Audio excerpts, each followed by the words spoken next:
42వ కీర్తనలో ఒక అద్భుతమైనటువంటి మాట రాయబడింది.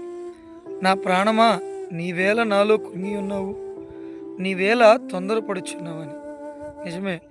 చాలామంది జీవితాల్లో వారికి ఎదురవుతున్న పరిస్థితులను బట్టి కృంగిపోతున్నారు, నలిగిపోతున్నారు. ఎవరికి చెప్పుకోవాలో, ఏం చేయాలో తోచక, అర్థం గాక సతమతమైపోతున్నారు.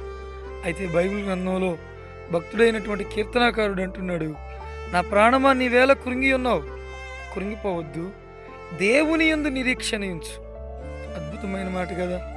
ఈరోజు నీ పరిస్థితులు ఎలాగున్నా, నీ పరిస్థితులను మార్చగలిగిన దేవుని యందు నువ్వు నిరీక్షణ ఉంచగలిగితే, ఆయన యందు నీవు నిరీక్షణ ఉంచినప్పుడు తప్పకుండా నీ పరిస్థితులను మారుస్తాడు.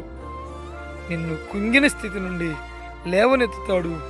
అద్భుతమైన కార్యాలను నీ జీవితంలో జరిగించి నీ మనసుకు నెమ్మదిని, నీ జీవితంలో ప్రశాంతతను అనుగ్రహించి అనేకులకు నిన్ను దీవెనకరంగా మారుస్తాడు.